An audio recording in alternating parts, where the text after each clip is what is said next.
आगे बढ़ते हैं नए सम की ओर। This is a sum related to loan account.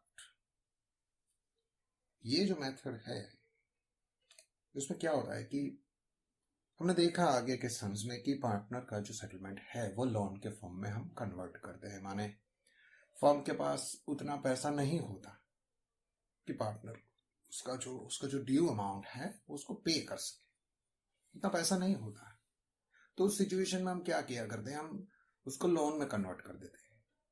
ठीक है, माने हमने ऐसे पिछले 2-3 सम देख लें तो उसमें ऐसा मिलेगा आपको कि it is converted into lawn और बैलेंस शीट में उसको लॉन के तौर पे हम दिखा दें। जो भी उसका ड्यू है उसको वही मिल नहीं चाहता है, लेकिन इंस्टॉलमेंट में स्टेप बाय स्टेप उसको हम दे देते हैं ताकि फर्म पर लिक्विडिटी का कुछ बर्डन ना हो, क्योंकि फर्म तो चल ही रही है। ठीक है, और बीच में कहीं कोई पार्टनर रिटायर हो जाता है तो उसका पैसा, अब उस वक्त फर्म के पास उतना पैसा नहीं होता, उतना फंड नहीं होता कि उसको हम कैश में दे सके, और अगर दे दे तो लिक्विडिटी के काफी सारे इश्यूज हो सकते हैं। तो नॉर्मली ये होता है कि पार्टनर का जो रिलेशनशिप होता है when he retires in a good in healthy terms, तो उस सिचुएशन में वो फर्म का भला ही चाहता है क्योंकि उसने उस फर्म को काफी कुछ दिया है, तो एक उसका लगाव भी होता है, पार्टनर्स के साथ अच्छे रिलेशन भी हो सकते हैं। तो उस सिचुएशन में वो इतनी रिजिडिटी नहीं रखता कि मुझे अभी का अभी सब दे दो। ठीक है, तो step by step firm page है। तो अगर वो इंस्टॉलमेंट में पे करते हैं तो वो किस तरीके से उसका पेमेंट होता होगा ये हम देखते हैं। So in a way it's a simple kind of a loan account. आप कहीं से भी लोन लो और लोन का इंस्टॉलमेंट पे करो तो कैसे होता है, ये वो कॉमन बात है। अब बिटवीन पार्टनर एंड फर्म ये है, या फिर आपकी बैंक से लोन लिए हो या किसी से भी लेते हैं, तो इस तरीके से उसका ट्रीटमेंट हो सकता है। ठीक है, so in a way it's a broad platform of understanding the transactions related to loan and calculation of interest and all that, right? तो अब तक के जो हमारे सम थे वो खत्म हो जाते थे कि लोन में कन्वर्ट हो गया, अब आगे क्या, तो आगे की बात इस सम में हम देखेंगे। Right, when partners amounts are converted into loan, what next? That next is here. Okay, A, we see are the partners of a firm sharing profits and loss in equal proportion, and A retires on 1st April 14 after adjustment of goodwill, evaluation, profit and reserves, and balance of A's capital is 90,000. माने last में जो हम loan में convert किया करते थे कि A's loan, B's loan, ऐसा कुछ, तो वो जो लोन में हमने कन्वर्ट किया उसमें कौन कौन सी चीज होगी, उसमें पार्टनर की कैपिटल होगी, गुडविल होगी, रिवैल्यूएशन का रिजल्ट होगा, रिजर्व, जो भी जनरल डिस्ट्रीब्यूट होता है वो होगा, वो सारी चीजें होगी, और उसको हम बैलेंस शीट में ट्रांसफर करते हैं कि पार्टनर्स लोन अकाउंट। तो वो amount 90,000, this is taken from the balance sheet, the final balance sheet after retirement. ठीक है, Now amount due to A is to be paid in 3 equal annual installment together with the interest at 10% per annum. Prepare A's loan account till it's finally paid. Financial year ends on 31st March. तो अभी इस सम में हम क्या देखेंगे कि उसको जो हमें ड्यू है 90,000 अमाउंट, उसको हम किस तरीके से पे करेंगे। It will be divided into 3 equal annual instalment. मतलब 90,000 उसको पे करना है तो उसको हम एनुअली इक्वल इंस्टॉलमेंट में अगर डिवाइड कर देते तो किस तरीके से उसको हम हैंडल करेंगे देख लेते हैं। तो सबसे पहले हमें देख लेते हैं कि कौन सी अमाउंट हर साल उसको हमें देनी है। Right, we are told that 3 equal annual instalment. तो कितनी लोन है, लोन इज ऑफ 90,000, 90,000 उसको देने, उसको 3 साल में हम डिवाइड करेंगे तो हर साल उसको कितना देंगे, 30,000 प्लस इंटरेस्ट, ऐसा होगा ना। हर साल उसको हम 30,000 देंगे और उसके ऊपर इंटरेस्ट लगाएंगे, लोन के होम में होता है वैसे होगा। ठीक है, तो सबसे पहली बात, ये लोन में कन्वर्जन हुई है बात, तो लोन अकाउंट में ट्रांसफर होती है। हमने वहां पे लिख दिया था कि as loan account, so as capital account debited to as loan, ऐसा कुछ, and that has been created on 1st April 14. अब देख सकते हैं कि यहाँ पे डेट का कॉलम भी है, so it's an important column here. अब तक डेट का कॉलम इंपॉर्टेंट नहीं था, तो हम उसको देखते नहीं थे, क्योंकि it use to be prepared on the last day of the year, on the day of retirement. लेकिन अभी क्या है कि एक ड्यूरेशन के लिए आप बना रहे हैं कि भाई अब 3 हफ्ते में उसको देंगे, 3 हफ्तों में उसको बांट करके देंगे, माने 3 साल तक का हमें लोन अकाउंट बनाना है, तो हमें 3 साल का डेट का कॉलम भी बनाना पड़ेगा। That's why here we have drawn the column of date as well, you can observe. Fine. तो 1 अप्रैल को लोन में वो कन्वर्ट हुआ, तो हम यहां पे लिख देंगे on 1/4/14 that is by as capital account, क्योंकि वो कैपिटल में से लोन कन्वर्ट हुआ है। जैसे हम वहां पे लिखा करते थे as loan account, so this is the other side of the same coin, right. तो जनरली कुछ इस तरीके से हुआ करता होगा कि भाई as capital account debited to as loan account, तो लोन अकाउंट में क्रेडिट जाएगा, ठीक है, 90,000। अब हर साल के एंड में, दिस इज द बिगिनिंग ना, अभी आज लोन अकाउंट ओपन हुआ तो इस साल का एंड होगा 31 मार्च, इट इज ऑन 31 मार्च 15। तो 31 मार्च 15 को हमें कितना देना है? 31 मार्च 15 को हमें 30,000 प्लस इंटरेस्ट देना है। प्लस माने कितना इंटरेस्ट? तो अगर कुछ नहीं बताया गया तो by default we know it's 6%, but here you are clearly mention that it is 10% per annum. तो ये जो आउटस्टैंडिंग अमाउंट है, जो ओपनिंग बैलेंस होती है, ऑलवेज उसका 10% होता है। Keep this in mind. अभी फर्स्ट जो हमारा इंस्टॉलमेंट ड्यू है, तो पूरी की पूरी अमाउंट आउटस्टैंडिंग है, तो इसी के ऊपर हम 10% इंटरेस्ट कैलकुलेट करेंगे, राइट। तो 90,000 का अगर हम 10% निकालेंगे, that comes to 9,000, this will be the interest. माने हमें उसको 30,000 प्लस 9,000 इस तरीके से पे करना है, 30 प्लस 9, ठीक है। तो total due first instalment amount will be 30 plus 9 comes to 39,000. This will be the amount of your first installment. पहले इंस्टॉलमेंट का ये अमाउंट जाएगा। लेकिन इस लोन अकाउंट में देखिए तो अभी इंटरेस्ट तो है ही नहीं, अभी तो हमारे पास ये 90 है। अभी तो फर्स्ट इंस्टॉलमेंट 30 30 30 ऐसे 3 इंस्टॉलमेंट होंगे, प्लस सभी के इंटरेस्ट होंगे। तो ये लोन अकाउंट अभी आपका इंटरेस्ट नहीं दिखा रहा है, तो यहाँ पे सबसे पहले हमें इंटरेस्ट की एंट्री करनी होगी। You to open the interest account, right, by crediting it to the loan account. तो अभी फर्म के एंगल से देखे तो इंटरेस्ट एक एक्सपेंस है।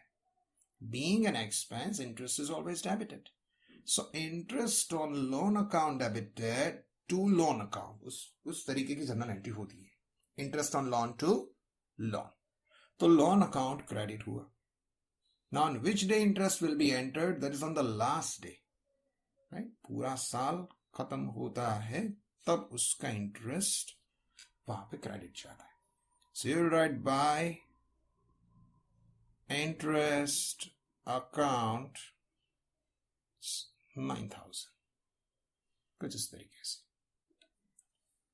तो इंटरेस्ट जो है वो 9,000 का कैलकुलेट हो गया, और उससे हमने लोन को इंक्रीज कर दिया कि बेबी लोन जो है वो 90 की नहीं 99 की हो गई, क्योंकि ईयर एंड हुआ तो इंटरेस्ट क्रेडिट हुआ। अब हम जो उसको पेमेंट करेंगे वो 30,000 प्लस 9,000 का रहेगा। हर एक इंस्टॉलमेंट 30 का होगा, प्लस उसमें इंटरेस्ट भी होगा। इंटरेस्ट कौन सी अमाउंट पे होगा? The amount which is the opening balance which is the outstanding on that is always calculated. तो अभी पहला इंस्टॉलमेंट जो है वो 30 प्लस 9 माने 39 का होगा।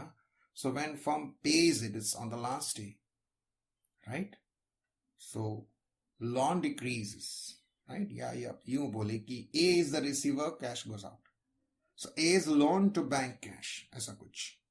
तो 31 मार्च को हम लिखेंगे to बैंक अकाउंट। बैंक लिख सकते हैं, कैश लिख सकते हैं, जो भी चाहे। कितना देंगे? 30,000 हमने तय किया था, प्लस इंटरेस्ट, कुछ इस तरीके से उसको हम 39 पे करेंगे, ठीक है। तो अब कितना बैलेंस रहेगा? लोन जो है उसमें इंटरेस्ट क्रेडिट हुआ और विथ इंटरेस्ट हमने पहला इंस्टॉलमेंट उसको पे कर दिया। तो अब उसका जो भी बैलेंस बनता है वो हम निकालेंगे, ठीक है। How much is left? तो फर्स्ट ईयर का टोटल हुआ 99 और उसमें से 39 हमने पे किया, तो अभी बचा होगा 60. This would have been the balance at the end of the first year. ठीक है, 60,000 का बैलेंस होगा. और यही दूसरे दिन का 31 मार्च 15 का दूसरा दिन होगा 1 अप्रैल 15. Here we will write by balance brought down 60. Opening balance हमारा होगा 60 का. मतलब अभी 30,000 का पहला इंस्टॉलमेंट हमने उसको पे कर दिया है, तो बैलेंस जो है वो कम हो गया. The opening balance for the next year is this. ठीक है, for the second year. अब आगे चलेंगे. अब दूसरे साल का इंस्टॉलमेंट हमें पे करना है, तो अभी दूसरा साल शुरू हुआ है, यह खत्म होगा ऑन 31 मार्च 16 को. ठीक है, 31 मार्च 16 को यह साल खत्म होगा. तो उस दिन इस अमाउंट, अभी आउटस्टैंडिंग अमाउंट हो गई हमारी 60. राइट, एक साल के बाद आउटस्टैंडिंग अमाउंट रहती है 60. अब इसके ऊपर 10% इंटरेस्ट कैलकुलेट होगा. ठीक है, so now we have to calculate interest for the second instalment. It is 60,000 into 10% comes to 6,000. अभी इतना इंटरेस्ट होगा. राइट, तो अभी हमारा दूसरा इंस्टॉलमेंट कितना होगा? It is 30 plus interest. तो दूसरा इंस्टॉलमेंट जाएगा 30,000 प्लस 6,000 comes to 36,000. इस तरीके से बात जाएगी. पहला इंटरेस्ट 9,000 का था, दूसरे इंस्टॉलमेंट का इंटरेस्ट हो गया 6,000, कम हुआ. इज ऑलवेज रिड्यूसिंग, क्योंकि जैसे जैसे आप पे करते हैं वैसे आपकी अमाउंट कम हो जाती है. तो जितनी अमाउंट बचती है, आउटस्टैंडिंग होती है, बाकी होती है, उसी के ऊपर इंटरेस्ट कैलकुलेट हो सकता है. तो अभी हमें इस 6,000 इंटरेस्ट की अमाउंट को लोन अकाउंट में ट्रांसफर करना है. कि पहले आपकी लोन इतनी बढ़ेगी, इंटरेस्ट जितनी लोन बढ़ेगी और विथ इंटरेस्ट आप उसको पे करेंगे तो फिर वो कम हो जाएगी. जैसे यहाँ पे 9,000 हमने लोन बढ़ाई, फिर 39 पे किया, तो लोन अमाउंट कम हुई. वे अगेन दूसरे साल हम 6,000 जितना इंटरेस्ट से लोन को बढ़ाएंगे. It will be credited to loan, right? It's an expense. So being an expense, it will be debited, and that results into increase in loan. It will be credited. So journal entry would have been interest to loan, right? Interest on loan account debited to loan account. Firm के लिए तो एक expense रहेगा और उससे loan बढ़ता है. ठीक है, तो ये हो गया क्रेडिट. अब किसी बैंक का लोन अकाउंट देख लीजिए, ऐसा ही होगा. राइट, सो अभी 6,000 का इंटरेस्ट लग गया. ठीक है, और उसी दिन on the last day of the year we will pay the second instalment. Second instalment कितने का होगा? 30 plus interest. So 30 plus interest 6,000 comes to 36. So here you have to write 30 on 31st March 16, that is to bank account, that's 36. ठीक, कैसे आया? 30,000 plus 6,000, कुछ ऐसे. यहाँ पे आप ये वर्किंग नोट अगर दिखाते हैं तो ये कंपल्सरी नहीं है. It's not compulsory to show if you are showing it over here, right? We are showing it at both the places for your better understanding. Fine. तो अभी हमने दूसरा इंस्टॉलमेंट भी उसको दे दिया. ठीक है, पार्टनर को हमने दूसरा इंस्टॉलमेंट दे दिया और 2 साल खत्म हो गए. 2 साल के अंत में, उसके एंड में कितना बैलेंस बचा है? लेट अस सी. तो 66 के टोटल में 36 निकाल दें, बचा है 30. This will be the balance carried forward and that will be the opening balance for the new year, right? The very next day 31 मार्च 16 का दूसरा दिन होता है 1 अप्रैल 16. By balance brought down. ठीक है, दैट इज 30. अभी बैलेंस कम हो गया. और 90 का लोन था तो पहला इंस्टॉलमेंट पे किया, दूसरे साल में 60 हो गया. दूसरा इंस्टॉलमेंट पे किया अभी तीसरे साल के बिगिनिंग में हो गया 30. This is the last year. क्योंकि हमने तय किया था कि उसको इक्वली 3 इंस्टॉलमेंट में डिवाइड करके उसको पे करेंगे. So this the third year, right. तो तीसरे साल का जो इंटरेस्ट कैलकुलेट होगा for the third instalment, that is on the opening balance of the third year. हर बार वही हुआ ना, ओपनिंग बैलेंस पे हमने इंटरेस्ट कैलकुलेट किया, ओपनिंग पे इंटरेस्ट कैलकुलेट किया, वैसे भी यहीं पे होगा. ओपनिंग पे इंटरेस्ट कैलकुलेट करेंगे, that is 30,000 into 10% comes to 3,000 as interest. ठीक है. तो लास्ट इंस्टॉलमेंट 30 का है, उसके ऊपर 3,000 का इंटरेस्ट लगेगा, तो टोटल अमाउंट बन जाएगा 33. 33 का टोटल अमाउंट बन गया. तो अभी हमें जो लास्ट इंस्टॉलमेंट देना है वो 33 का देना है, जिसमें 3,000 इंटरेस्ट का रहेगा. तो पहले हमें एज यूजुअल लोन को बढ़ाना होगा विद इंटरेस्ट. जैसे पहले साल हमने लोन को बढ़ाया with interest of the outstanding, then second year is reduced, third year is even going to be reduced. तो भी लोन आप बढ़ाएंगे, राइट. मैं लोन को क्रेडिट करेंगे with the amount of interest which is an expense of the firm. So being an expense, it will be debited to interest. So interest to loan, बिल्कुल वही entry 31st March 17 को by interest account. 3,000 का interest हम यहां पे लगाएंगे, credited here to loan account, right. So it's interest to loan, like that will write here. ठीक है. अब ईयर के एंड में, end of the third year, will pay the interest with interest instalment, that is 33. 33 का हम जो last instalment उसको pay करेंगे.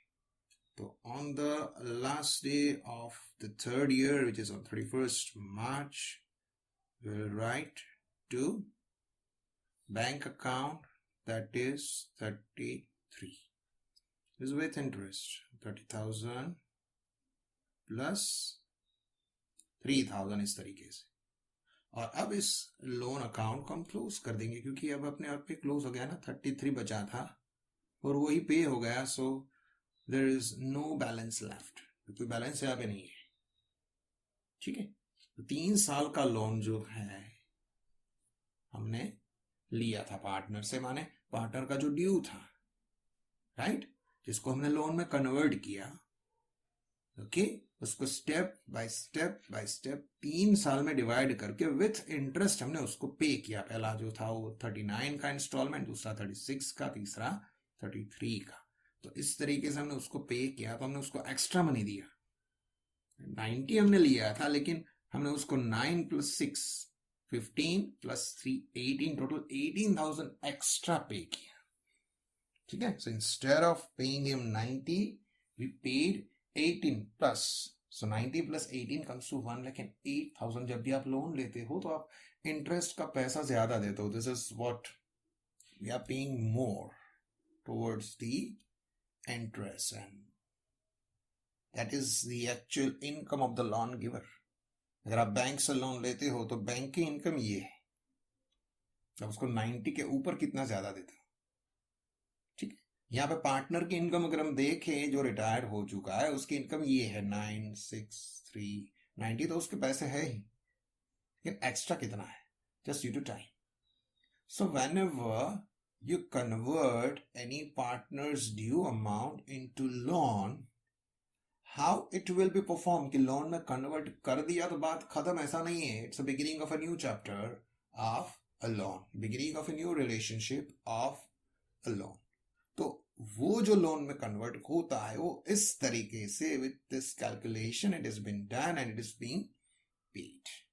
तो आपको 2-3 चीजें यहाँ पे ध्यान में रखनी है. सबसे पहले कि आप किस तरीके से उसको पे करेंगे. तो सबसे पहले लिखा था कि 3 इक्वल एनुअल इंस्टॉलमेंट, तो हमने उसको डिवाइड बाय 3 करके जो इंस्टॉलमेंट की प्रिंसिपल अमाउंट है वो हमने निकाली. कि 90 का फ्लैटली देखे तो 30 जाएगा, लेकिन सिर्फ 30 नहीं होगा, 30 प्लस इंटरेस्ट जाएगा. एक इंस्टॉलमेंट कैसे बनेगा, विद 30 प्लस इंटरेस्ट. ठीक है. तो जो भी आउटस्टैंडिंग था उसका 10% निकाल करके हमने इंटरेस्ट लगाया.